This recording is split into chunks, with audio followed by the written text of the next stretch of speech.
Welcome students. आज इस नए वीडियो सेशन में आपका स्वागत है, जिसमें हम हमारे बचे हुए पार्ट रिसोर्सेज और डेवलपमेंट जो चैप्टर है उसको पूरा करेंगे। और अभी तक हमने रिसोर्सेज के बारे में बहुत कुछ देखा, रिसोर्सेज के टाइप देखे, रिसोर्सेज की डेफिनेशन देखी, सस्टेनेबल डेवलपमेंट, एजेंडा 24, प्लानिंग देखी। तो आज हम इसमें देखेंगे क्लासिफिकेशन ऑफ सॉइल्स, जिसमें विभिन्न प्रकार की जो सॉइल्स हैं उनको मैं पहले आपको मैप की सहायता से समझाऊंगा और थोड़ा थोड़ा जो उनका विवरण है वो वहीं दूंगा। उसके बाद में फिर हम स्लाइड से उनको समझेंगे। तो चलते हैं फिर स्लाइड पर।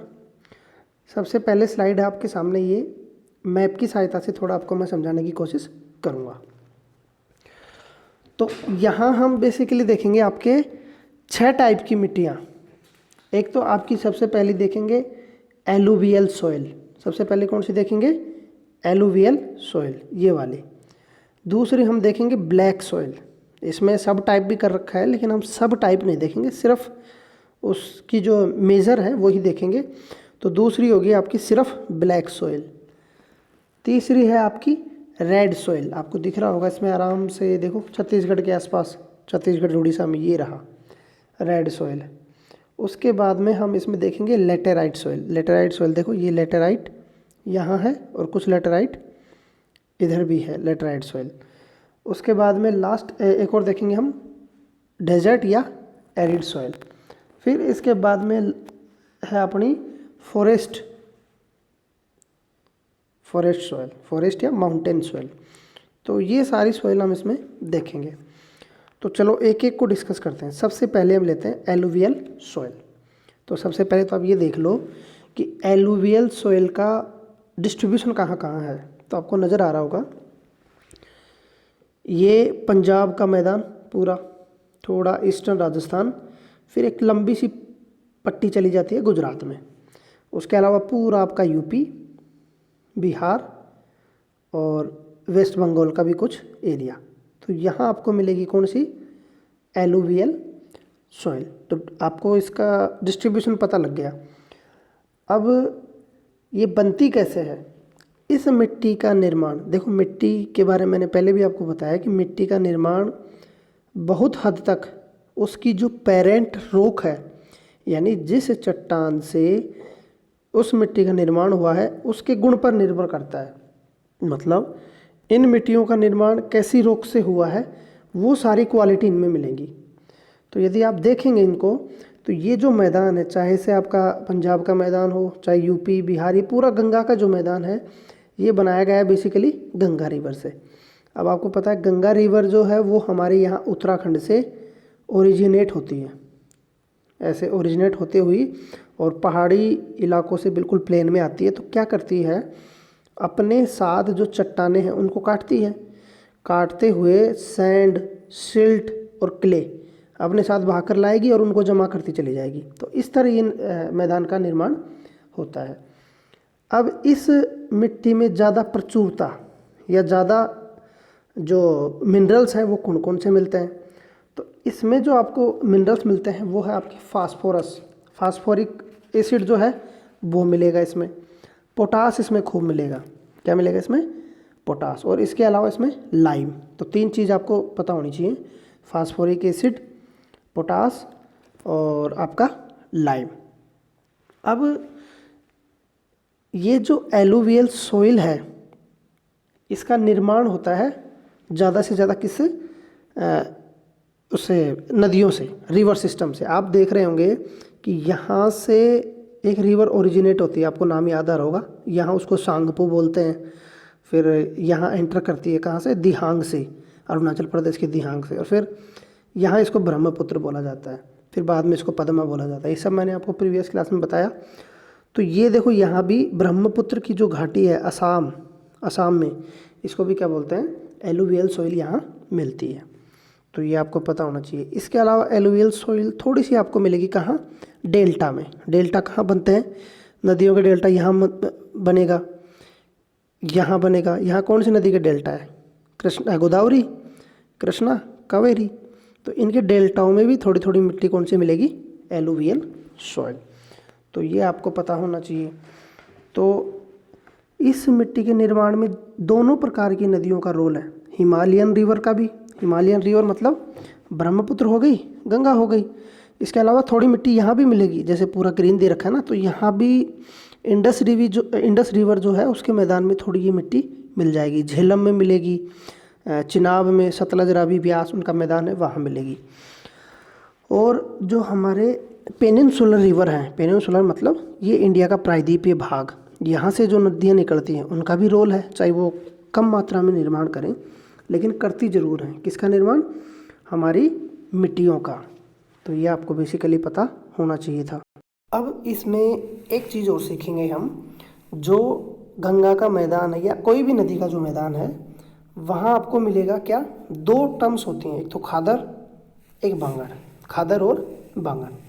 तो खादर और बांगर क्या है बेसिकली, वो मैं चीज़ आपको बताऊंगा यहाँ।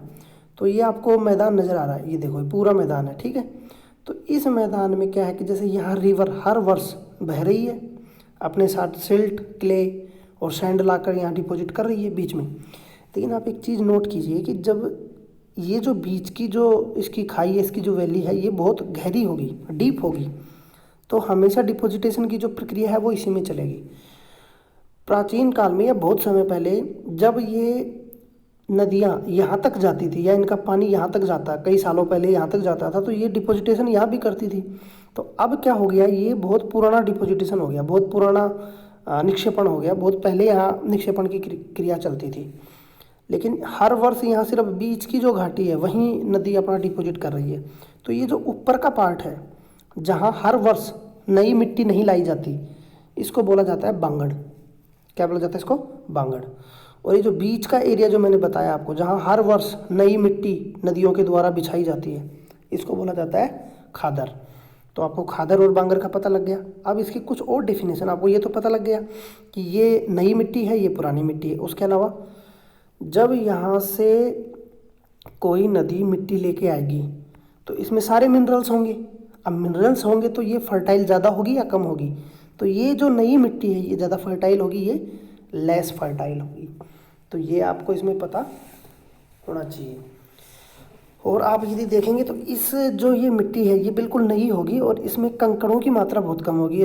ऊपर की तरफ जाओगे आप तो दोनों तरफ क्या होगा, कंकर मिलेंगे आपको। ज़्यादा किसकी मात्रा मिलेगी? कंकरों की। तो ये आपको पता होना चाहिए।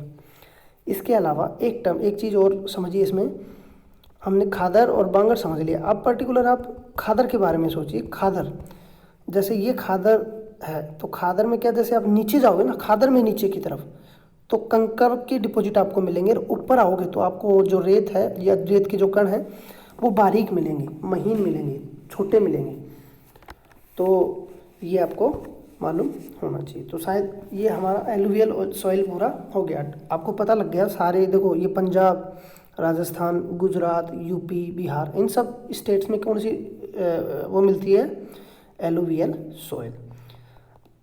अगली सॉइल है हमारी ब्लैक सॉइल। तो ब्लैक सॉइल आपको दिख रही है कहाँ? ये पूरा एरिया देखो, ये पूरा एरिया, ये क्या है? हमारा ब्लैक सॉइल का एरिया है। इसको बेसिकली बोला जाता है दक्कन ट्रैप। क्या बोला जाता है इसको? दक्कन ट्रैप या दक्कन का पठार। अब दक्कन ट्रैप क्यों बोला जाता है? क्योंकि ये जो पूरी ज़मीन है, ये पूरी जो एरिया है, ये पूरा है लावा से निर्मित मिट्टी है ये। तो ब्लैक सॉइल का दूसरा नाम होता है रेगूर। दूसरा नाम उसका क्या बोलते हैं? रेगूर। इसको रेगूर क्यों बोलते हैं? क्योंकि इस रीजन में रहने वाले लोग, एक हमारी फसल होती है, आपने सुना होगा काटन, काटन को वो बोलते हैं रेगूर। अब होता क्या है कि जो ब्लैक सॉइल है वो काटन की पैदावार के लिए बहुत ही उत्तम होती है, बहुत ही अच्छी होती है। तो इसीलिए इस मिट्टी को वहाँ के लोगों के द्वारा बोला जाता है रेगूर। तो ये आपको पता होना चाहिए। अब थोड़ा देख लेते हैं, ये जो मिट्टी है वो बनी किससे है? लावा से। लावा का यहाँ क्या हुआ है? लावा यहाँ से निकला और चारों तरफ फैला ऐसे। ये लाल मिट्टी भी लावा से ही बनी है, लेकिन अभी आप ये समझो कि जो ब्लैक मिट्टी है वो लावा से बनी। तो लावा का उद्गार यहाँ से हुआ, महाराष्ट्र के पास। ये महाराष्ट्र है यहाँ, एक मिनट, हाँ अब देखो, ये हो गया पूरा। तो यहाँ से क्या हुआ, लावा निकला। जब लावा निकला तो ऐसे फैलना शुरू हुआ, ऐसे चारों तरफ। तो यहाँ मोटी परत होगी, फिर यहाँ जैसे नीचे नीचे जाओगी वैसी पतली परत होती चली जाएगी। तो यहाँ की मिट्टी जो है वो ज़्यादा मोटाई तक है और यहाँ की मिट्टी कम मोटाई तक है। इस मिट्टी को रेगुल बोला जाता है, मैंने आपको बता दिया। अब इसकी कैरेक्टरिस्टिक्स हैं वो ये है कि इस मिट्टी में नमी धारण करने की जो क्षमता है वो सबसे ज़्यादा है। मतलब नमी जो है वो ज़्यादा देर तक रिटेन करती है। जैसे बारिश हो गई तो बहुत दिनों तक इसमें नमी बरकरार रहेगी। वहीं हम एलुवियल सॉइल को देखेंगे तो इसकी नमी बहुत कम समय में क्या हो जाती है, ख़त्म हो जाती है। तो ये इसका एक फिजिकल गुण है।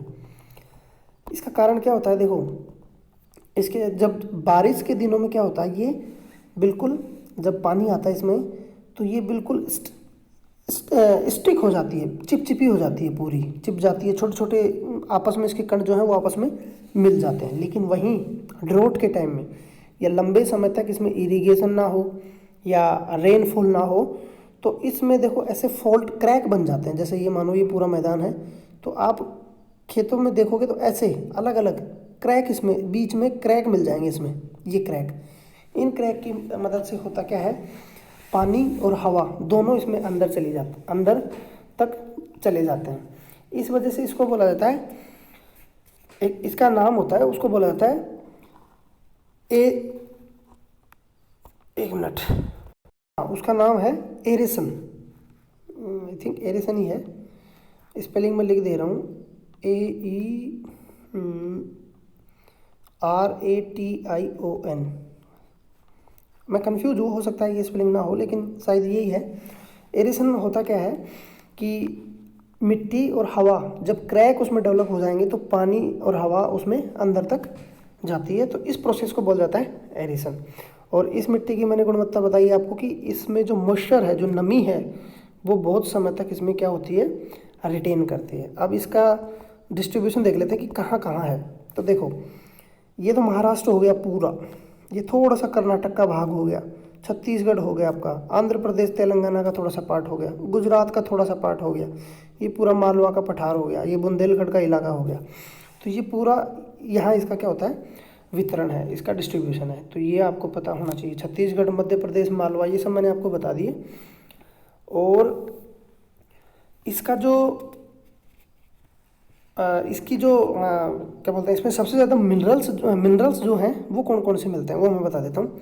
जहाँ हमने एलुवियल सॉइल में पोटास, फास्फोरस और लाइम देखा, वहीं इसमें मिलता है आपका सबसे ज़्यादा आपको मिलेगा इसमें आपका जो मैग्नीशियम है वो मिलेगा आपको, कैल्शियम कार्बोनेट इसमें मिलेगा, और इसके अलावा पोटास होगा, लाइम होगा। तो ये इसमें मेजर होता है। नाइट्रोजन की मात्रा भी इसमें खूब होती है। ह्यूमस की इसमें कमी होती है। ह्यूमस क्या होता है, ह्यूमस होता है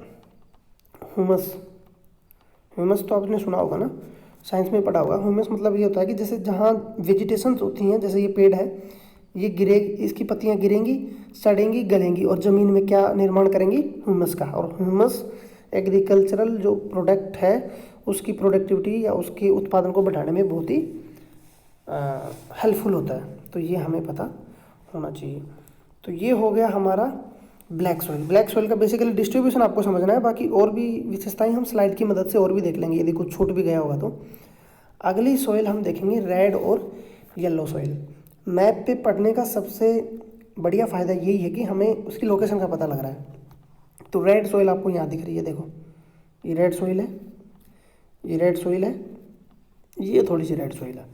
तो आप देख रहे होंगे कि जहाँ जहाँ ब्लैक मिट्टी है उसके तीनों तरफ, ईस्ट में भी, साउथ में भी और वेस्ट में, जहाँ ब्लैक सॉइल की पतली परत जमा हुई है वहाँ रेड सॉइल का निर्माण हुआ है। अब इस रेड सॉइल को बोलते क्या है, रेड सॉइल क्यों बोलते हैं, क्योंकि इसमें आयरन की मात्रा सबसे ज़्यादा होती है। किसकी मात्रा, आयरन। और आयरन की वजह से इसका रंग जो है वो रेड और हल्का येलो, पीला इसका रंग होता है। और इन रेड सॉइल का जो निर्माण हुआ है वो हुआ है इग्नियस जो रॉक्स होती हैं उनकी वजह से इनका निर्माण हुआ है। तो ये आपको पता होना चाहिए। कहाँ कहाँ मिलता है? दक्कन प्लेटू के ईस्टर्न में, साउथ में, और दक्कन प्लेटू के साउथ, ईस्ट और वेस्ट सब जगह ये मिलती है। तो दक्कन प्लेटू आपको पता लग गया ना, ये दक्कन ट्रैप है पूरा, ये दक्कन ट्रैप। तो ये मेरा समझाने का पूरा वो था। देखो इसका एक्सप्लेन देखते हैं। थोड़ा सा ये मध्य प्रदेश में मिल रही है, यहाँ आपका छत्तीसगढ़ है, उड़ीसा है, आपका तेलंगाना, आंध्र प्रदेश, और यहाँ पूरा कर्नाटक और तमिलनाडु का कुछ हिस्सा, और थोड़ा सा महाराष्ट्र में भी ये पाई जाती है। तो ये आपको पता होना चाहिए। और अगली जो देखो, यहाँ गंगा रिवर है ना, तो गंगा के पास में भी ये मिलती है। गंगा रिवर का जो प्लेन का मैदान है वहाँ बिल्कुल टच करती है, तो ये भी आपको याद होना चाहिए। तो अगली मिट्टी हम देखते हैं आपकी लेटेराइट सॉइल। तो इसे देखेंगे हम लेटेराइट सॉइल। देखो लेटेराइट मिट्टी जो है उसका निर्माण होता है, एक प्रोसेस होती है लीचिंग। अब लीचिंग क्या है वो मैं आपको बता दे रहा हूँ। पृथ्वी पर या अर्थ सरफेस पर ऐसा रीजन या ऐसे क्षेत्र जहाँ पर ज़्यादा टेम्परेचर हो। देखो दो चीज़ें इसमें, एक तो टेम्परेचर और एक रेनफॉल।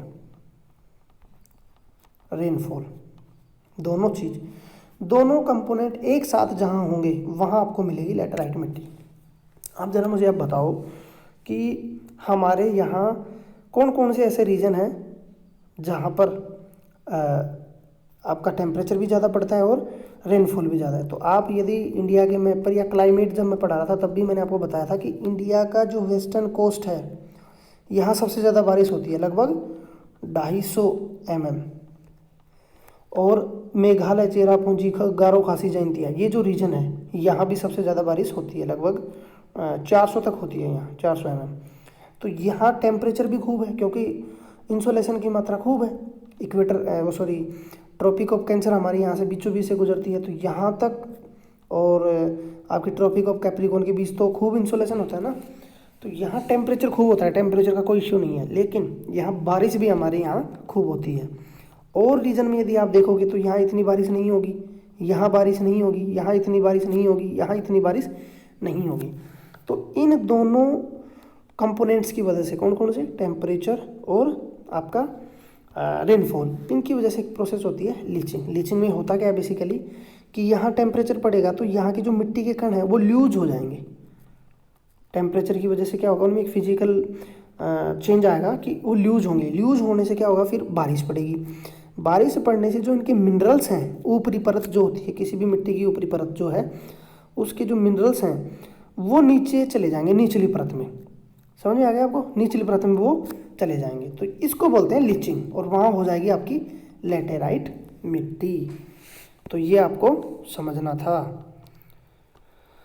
तो और लेटेराइट में क्या क्या है, बच गया आपका कि कहाँ कहाँ ये फैली हुई है। तो देखो यहाँ कर्नाटक में है, ये कर्नाटक में है, केरला में है, और आपकी नॉर्थ ईस्ट रीजन में थोड़ा है। अब होता क्या है कि यदि इन मिट्टियों का सही से इस्तेमाल किया जाए, सही टेक्निक इसमें यूज की जाए, कंजर्वेशन की टेक्निक इसमें यूज की जाए, तो यहाँ कई तरह की खेती की जाती है। जैसे आपकी टी जो होती है वो सारी लेटेराइट जो रीजन है वहीं पैदा होती है। कॉफ़ी भी आपकी वहीं पैदा होती है। तो ये इसमें आपको पता होना चाहिए।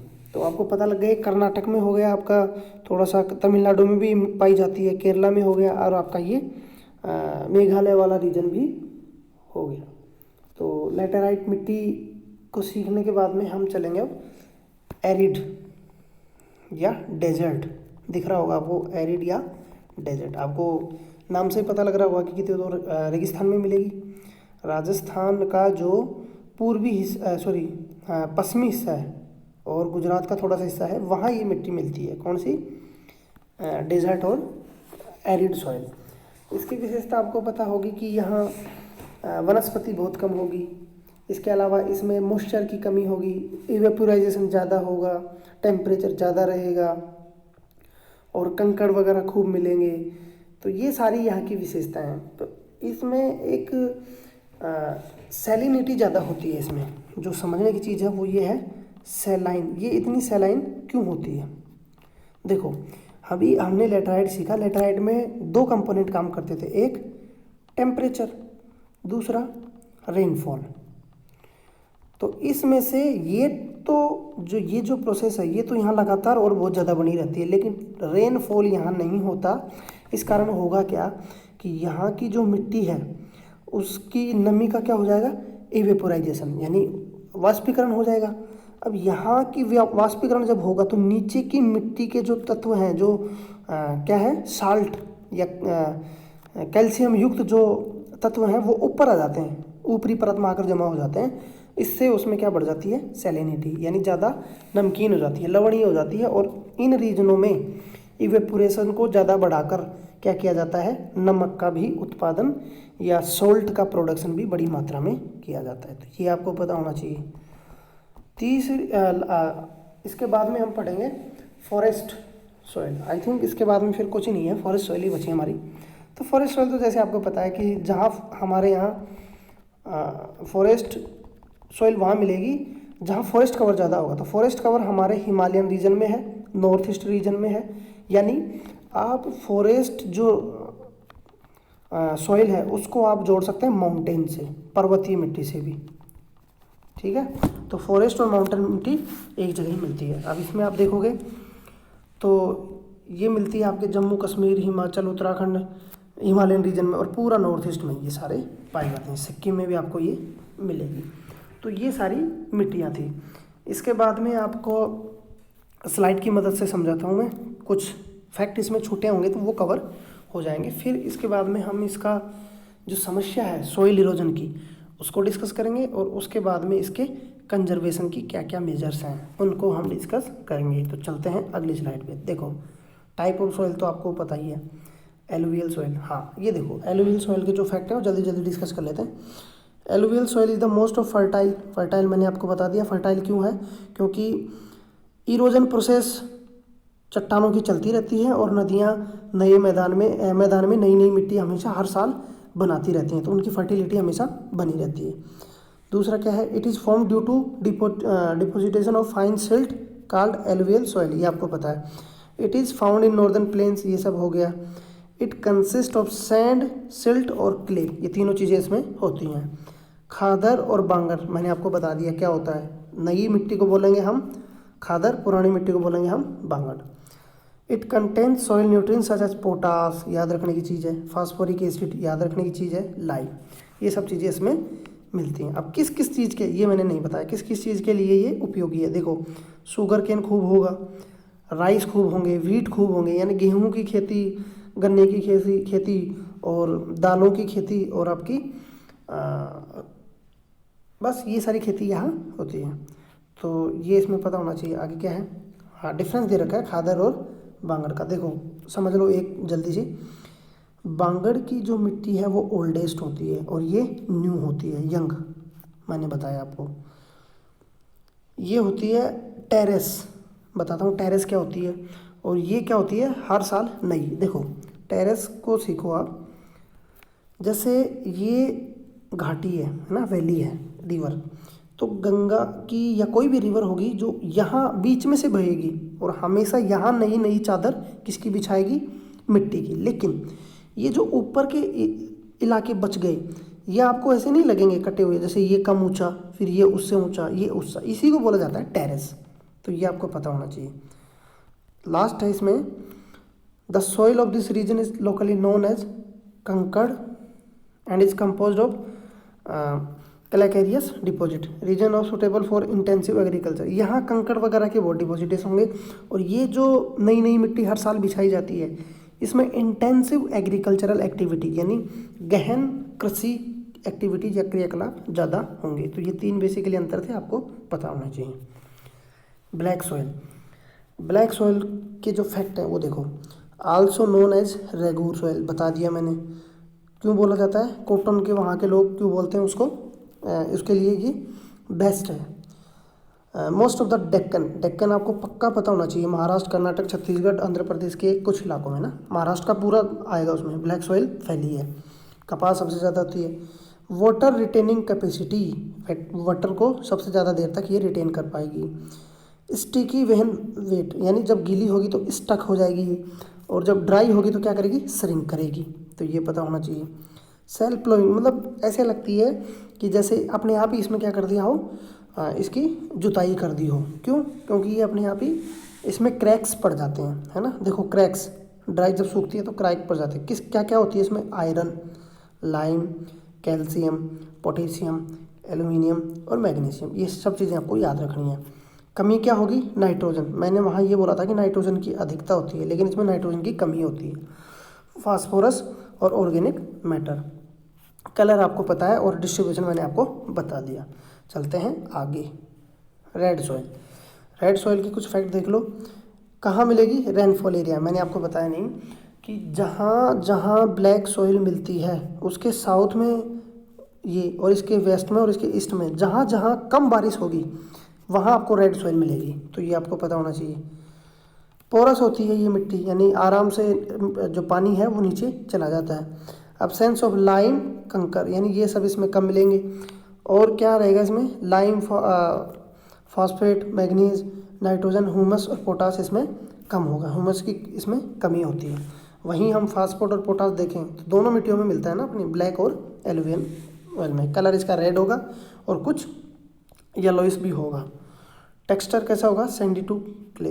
क्या क्या उगाते हैं, wheat, cotton, pulses, tobacco, oil seed, potato, ये सब यहाँ उगाए जाते हैं। डिस्ट्रीब्यूशन आपको बताऊंगा नहीं मैं, तमिलनाडु ये सब में कहाँ कहाँ पाया जाता है। चलो आगे चलते हैं। लेटेराइट सॉइल, लेटेराइट सॉइल का लिटरली मीन देखेंगे तो ये है लेटर, जो कि लैटिन वर्ड से लिया गया है, जिसका मतलब होता है ब्रिक्स। कोई इंपॉर्टेंट चीज़ नहीं है। अगली चीज़ है कि जब इसको ये जब गीली होती है तो कैसी हो जाती है, सॉफ्ट, और जब ड्राई होती है तो कैसी हो जाती है, हार्ड। क्यों? क्योंकि इसमें कुछ इम्पोर्टेंट जो मिनरल्स हैं उनकी कमी होती है। कहाँ मिलती है, जहाँ हाई टेम्परेचर और हाई रेनफॉल होगा। मैंने आपको बताया हाई लीचिंग, लीचिंग प्रोसेस मैंने आपको बता दी, रेनफॉल के कारण लीचिंग प्रोसेस होती है। Organic matter of soil will be removed by fast bacteria. देखो जिस इलाके में ज़्यादा हाई टेम्परेचर और हाई रेनफॉल होगा वहाँ क्या होगा, आइडिया लगाओ। वहाँ सबसे ज़्यादा आपको मिलेगी बायोडाइवर्सिटी। क्या मिलेगी आपको, बायोडाइवर्सिटी, यानी जैव विविधता, यानी फ्लोरा और फ्यूना की कई तरह की वैरायटी वहाँ आपको देखने को मिल जाएगी। तो इक्वेटेरियल जो बेल्ट है, इक्वेटर जो है, इक्वेटर के आसपास रीजन में टेम्परेचर भी खूब होता है और बारिश भी खूब होती है, तो वहाँ सबसे ज़्यादा बायोडाइवर्सिटी मिलती होगी। आपने सुना होगा अमेजन बेसन, जो इक्वेटर के बिल्कुल इक्वेटर से बीच से निकलती है, तो दुनिया की सबसे ज़्यादा बायोडाइवर्सिटी वहीं पाई जाती है। तो सेम वैसी जब ज़्यादा वहाँ किसी इलाके में टेम्परेचर और रेनफॉल होगा तो वहाँ बैक्टीरिया दुनिया भर के होंगे। तो करेंगे क्या, वहाँ की जो पत्तियाँ गिराएंगे पेड़ पौधे या वनस्पति, उनको क्या कर देंगे, जल्दी वो क्या कर देंगे, डिग्रेड कर देंगे, उनको ख़त्म कर देंगे, ऑर्गेनिक मैटर को जल्दी ही क्या कर देंगे, रिमूव कर देंगे। इसी वजह से वहाँ ह्यूमस की कमी मिलेगी। अगला है आयरन और एल्यूमिनियम, यहाँ खूब मिलेगा, याद रखना। क्या नहीं होता इसमें, नाइट्रोजन नहीं होता, पोटास नहीं होता, पोटेशियम नहीं होता, लाइम नहीं होता, ह्यूमस नहीं होता। कलर है रेड, किसकी वजह से, आयरन ऑक्साइड की वजह से। हल्का लाल होता है ना। यहाँ क्या क्या पैदा होता है, राइस खूब होता है, रागी खूब होगा, शुगर केन, कैजू और नट्स यहाँ खूब मिलते हैं। ज़्यादा इम्पोर्टेंट जो कल्टीवेशन की जाती है वो की जाती है आपकी टी और कॉफ़ी। अब ये लाइन याद मत रखो, लेकिन ये पक्का याद रखो ना, तीनों चीज़ कहाँ कहाँ मिलती है, केरला, कर्नाटक, तमिलनाडु, मध्य प्रदेश, उड़ीसा और आसाम में। हो गया। एरिड सॉइल, एरिड सॉइल जो है आपका सेमी एरिड और एरिड जोन में मिलती है। कहाँ मिलेगी आपको मैंने बता दिया, विंड्स एक्टिविटीज। हाँ ये मैंने नहीं बताया आपको कि जैसे मानो ये रीजन है ना, ये रीजन यहाँ डेजर्ट है, यहाँ ये मिट्टी मिलती है, तो इसके एक्सपेंशन में सबसे बड़ी जो एक्टिविटी है वो है विंड की। क्यों? क्योंकि यहाँ वाटर तो मिलेगा नहीं, मिट्टी के बनाने में और मिट्टी को एक स्थान से दूसरे स्थान पर ट्रांसफ़र करने, डिपॉजिट करने या उसका इरोजन करने में दो तत्व काम करते हैं, एक तो विंड, एक वाटर। तो वाटर तो यहाँ होगा नहीं, क्योंकि वाटर होगा तो डेजर्ट नहीं होगा। तो यहाँ सबसे प्रमुख तत्व जो है वो है विंड। विंड क्या करती है, यहाँ टीला आज यहाँ है, कल यहाँ मिलेगा, कल यहाँ मिलेगा, परसों यहाँ मिलेगा। तो ये क्या करती है, विंड इसमें सबसे बड़ा कारक है, तो ये आपको पता होना चाहिए। हाई साल्ट कंटेंट मैंने आपको बता दिया, हाई साल्ट कंटेंट क्यों मिलते हैं, सैलिनिटी की वजह से। सैलिनिटी क्यों बढ़ती है, टेम्परेचर की वजह से इवापोरेशन होता है और नीचे के तत्व ऊपर आ जाते हैं। मॉइस्चर यहाँ कम मिलती है, ह्यूमस होगा ही नहीं क्योंकि वेजिटेशन ही नहीं होती, तो ह्यूमस का तो मतलब ही नहीं होता। कंकर, इम्प्योर कैल्शियम कार्बोनेट की यहाँ खूब मिलेंगे, कैल्शियम कार्बोनेट की तो यहाँ वो होती है। और इसकी वजह से होती क्या है कि जो ऊपरी परत है उसमें कैल्शियम आएगा, फिर नीचे की परत में भी कैल्शियम मिलेगा, तो होगा क्या, जैसे बारिश हो गई, थोड़ी बारिश भी यदि हो गई तो पानी यहाँ चल पड़ता है, यानी नीचे नहीं जाता, इनफिल्ट्रेशन नहीं हो पाता वाटर का। सैंडी होगा, रेड ब्राउन होगा, और कहाँ मिलती है, वेस्टर्न राजस्थान में। Forest soil, forest soil form forest area, मैंने आपको बता दिया कि अपना Himalayan region, north east region में सबसे ज़्यादा फॉरेस्ट कवर है।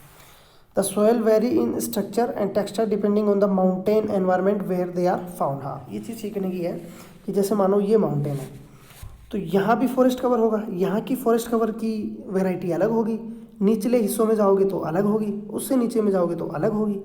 सुना है ना आपने अल्पाइन, यहाँ आपको शंकुधारी कोणधारी पेड़ आपको मिलेंगे, कॉनिफेरस जो फॉरेस्ट है वो मिलेंगे। तो होगा क्या कि यहाँ की मिट्टी के निर्माण में इनका बहुत बड़ा रोल होता है। रॉक्स तो यहाँ खूब हैं, पानी खूब होगा, ये सॉरी चट्टान खूब है, लेकिन चट्टान के साथ जो वनस्पति है वो गिरकर कई प्रकार के प्रक्रम उसमें काम करते हैं मिट्टी के निर्माण में। आपकी वनस्पति भी होनी चाहिए, रॉक्स भी होनी चाहिए, वाटर भी होना चाहिए, टेम्परेचर भी होना चाहिए, तभी तो जाकर निर्माण होगा मिट्टी का। मैं आपको जल्दी जल्दी बता देता हूँ मिट्टी का निर्माण होता कैसे है। जैसे मानो ये माउंटेन है ना, इस माउंटेन में सबसे पहला जो प्रोसेस है वो होगा किसका, टेम्परेचर का। टेम्परेचर पड़ेगा तो इस चट्टान के जो कण हैं वो क्या होंगे, लूज होंगे, ढीले होंगे। वो लूज होने के बाद में फिर विंड आएगा या पानी आएगा, तो मैक्सिमम जो इफेक्ट है वो पड़ता है पानी का। पानी क्या करेगा, ये जो दरार बनेंगी ना इनके अंदर घुसेगा, फिर कुछ दोबारा बाद में टेम्परेचर पड़ेगा, फिर चट्टानें सिकुड़ेंगी, फिर फैलेंगी, तो इससे क्या होगा, ये जल्दी टूटती हैं। तो ऐसे टूट टूट कर मिट्टी का निर्माण होता है। तो आपको ये समझना था, जब ये टूट कर बिखरेंगी तो यहाँ जो वेजिटेशन होगा, उनके पेड़ पत्ते या उनके जो अवशिष्ट हैं, वेस्टेज हैं, वो गिरेंगे, इसके साथ मिलेंगे, तो फाइनली किसका निर्माण होगा, मिट्टी का। तो जहाँ फॉरेस्ट कवर जिस हिसाब के फॉरेस्ट होंगे वहाँ वैसी ही मिट्टी बनेगी। ये बेसिकली इसमें समझाने की कोशिश की गई थी, पहली जो लाइन है तो मैंने आपको बता दी। अगला है the soil vary in structure texture depending on the mountain environment. ये तो हो गया।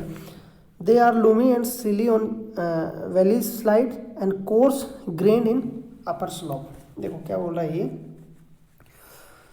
जो वैली साइड होती है, जो घाटी की साइड होती है ना, जैसे यहाँ नीचे के इलाकों में, यहाँ की जो मिट्टी होगी वो कैसी होगी, सिल्टी और लूमी। और यहाँ की जो मिट्टी होगी ऊपरी हिस्से की, ये होगी थोड़ी सी मोटी। कारण क्या है कि यहाँ मिट्टी का निर्माण हुआ, जल यहाँ से ले जाकर इनकी जो मोटी जो कण है उनको और छोटा करेगा कि नहीं करेगा, तो वो छोटे कण हो जाएंगे, यहाँ मोटे कण मिलेंगे। यही बात इसमें बताई गई है। In the snow bound area Himalayas they experience degradation and are acidic with low humus content. यानी जहाँ स्नो ज़्यादा मिलेगी, बर्फ़ जहाँ हिमालयन रीजन में बर्फ़ जहाँ होगी, वहाँ की जो, क्योंकि ज़्यादा डिग्रेडेशन ज़्यादा होगा तो वहाँ की जो मिट्टी है वहाँ लो ह्यूमस होगा और एसिडिटी भी वहाँ ज़्यादा होगी। सॉइल फाउंड इन, यानी अम्लता ज़्यादा मिलेगी उस मिट्टी में ना। पीएच वैल्यू जो है आपने सीखा होगा ना, 7 से कम होगी तो एसिड होगी, 7 प्लस ज़्यादा होगी तो अल्काइन होगी, ये आपने सीखा होगा साइंस में। The soil found in lower valley are fertile. जो नीचे की इसमें मिलेगी नीचे की वैली में जो मिट्टी मिलेगी वो ज़्यादा फर्टाइल होगी। क्यों? क्योंकि यहाँ की मिट्टी जल के साथ घुलकर आ रही है, तो इसके मिनरल्स भी तो यहाँ कर डिपॉजिट हो रहे हैं, तो ये ज़्यादा फर्टाइल होगी। चलो हो गया।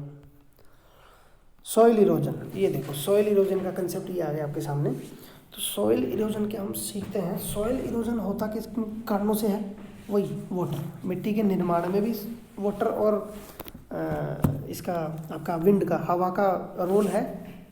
तो उनके इरोजन में भी, निर्माण में भी और इरोजन में, दोनों में किसका रोल है, वाटर और विंड का। अब ये तो आपको पता है कि ये जो इरोजन आपको दिख रहा है ये किसका है, वाटर का। और दूसरा जो प्रक्रम है वो है विंड। इनकी सहायता क्या करता है, टेम्परेचर, है ना। तो ये तो देखो पानी ने कितनी बुरी हालत कर दी, पूरी ज़मीन खराब होगी ना। तो ये मिट्टी का इरोजन है, ये समस्या है। क्या होता है देखो टेक्निकल उसमें देखें तो, removal of top soil from one place to another by natural agencies called soil erosion. Simple भाषा में ये है कि जैसे यहाँ मिट्टी है, ये मिट्टी फंसी है ना, इस परत को किसी भी नेचुरल एजेंसी के द्वारा उठाकर दूसरी जगह कर दिया जाए तो यहाँ तो इरोजन हो गया ना, यहाँ तो फर्टिलिटी भी कम होगी, ना तो कोई एक्टिविटी हो पाएगी, तो इसको बोला जाता है सॉइल इरोजन। अगला है आपका, it is caused by running water and wind, मैंने आपको शुरू में ही बता दिया। अगला है आपका डिफॉरेस्टेशन, और इसके क्या क्या कारण है। डिफॉरेस्टेशन, आप पेड़ों की कटाई करेंगे तो सॉइल का इरोजन ज़्यादा होगा। क्यों? क्योंकि जैसे इस इलाके में ज़्यादा पेड़ हैं तो पेड़ों की जड़ों के द्वारा वो मिट्टी बंधी रहती है, उसका इरोजन, इसका इरोजन जो है वो इतनी आसानी से नहीं हो पाता। दो प्रकार के इरोजन होते हैं, एक होता है गुली इरोजन और दूसरा सीट इरोजन। देखो गुली इरोजन में क्या होता है कि जैसे ये बड़ा सारा रीजन है, पानी आएगा एक साथ बड़ी तेज, और जैसे यहाँ ढाल है तो पूरा जो वो है खड्डों का निर्माण कर देगा, इसको बोलते हैं गुली इरोजन। और आपका सीट इरोजन क्या होगा, सीट इरोजन में जैसे ये कोई खेत है, जैसे यहाँ की मिट्टी थोड़ी सी हटा दी, फिर यहाँ की मिट्टी थोड़ी सी हटा दी, बाकी थोड़ी बीच में बची है, तो इसको बोलते हैं सीट इरोजन। तो दो प्रकार की इरोजन आपको पता होने चाहिए। देखो गुली इरोजन क्या है, the rain water when moves down to an uneven land slope and away the soil and from deep channel called gullies. वही बात है मैंने आपको बताई कि जैसे ये खेत है, अनइवन उससे बहेगा और बड़े बड़े गड्ढों का निर्माण करेगा, मिट्टी को एक स्थान से उठाकर दूसरे स्थान पर ले जाएगा, इसको गुली इरोजन बोलेंगे। दूसरा है यही है, a land which is broken into many small parts by gullies is called badland. Badland क्या होती है, जैसे मानो ये है, यहाँ इरोजन हो गया, ये खड्डे पड़ गए, तो ये जो लैंड है ये तो बेड हो गई ना, यहाँ किसी प्रकार की कोई एक्टिविटी नहीं होगी, इसीलिए तो इसको बोला जाता है बेडलैंड, यानी कोई इकोनॉमिक एक्टिविटी, कोई एग्रीकल्चर एक्टिविटी पॉसिबल ही नहीं है। ये देखो गुलीज, ये पूरा आपका पानी ने ये हालत कर दी है ना, पानी ने ये हालत कर दी तो क्या हो गया, गुली का निर्माण हो गया, तो ये गुली इरोजन हो गया। अगले चलते हैं सीट इरोजन। देखो सीट इरोजन, ये देखो सीट इरोजन मैंने बताया था ना, यहाँ से सीट उठाकर इधर कर दिया, ये बाकी देखो फर्टिलिटी बनी हुई है, यहाँ फर्टाइल नहीं है, तो इसको सीट इरोजन बोलते हैं। देख लो, some time water flows as a sheet over large area down a slope, the water takes away the top soil, this type of erosion called sheet erosion. तो ये डेफिनेशन आपको पता होनी चाहिए। अब सॉइल कंजर्वेशन के मेजर है last, वो देख लो। सॉइल कंजर्वेशन का जो मेजर है वो यदि आप करोगे, कंटोर प्लानिंग करोगे, देखो कंटोर में क्या होता है, देखो ऐसे पहाड़ी इलाकों में या जहाँ इरोजन, सीट इरोजन ज़्यादा होता है, वहाँ ऐसी खेती कर दो, उससे होगा क्या कि आपका सीट इरोजन नहीं होगा। ये इसको डिस्क्लेरेट करेगी, किसको, आपके इरोजन को, सॉइल इरोजन को। दूसरा देखते हैं टेरेस फार्मिंग, ये पहाड़ी इलाकों में होती है, इससे देखो यहाँ की मिनरल्स जो है वो बहकर एकदम से नीचे नहीं जाएंगे, है ना।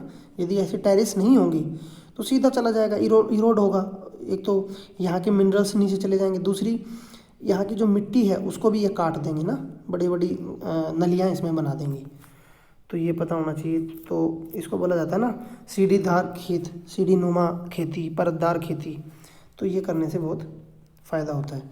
स्ट्रिपिंग क्रॉपिंग में क्या है, यहाँ देखो, यहाँ अलग फसल कर दी, यहाँ घास के मैदान छोड़ दिए, ये घास के मैदान वो कर दिया, सॉरी फसल उगा दी, गेहूँ, राइस, पैडी वगैरह, और इसको छोड़ दिया, तो ये हो गया आपका स्ट्रिप क्रॉपिंग।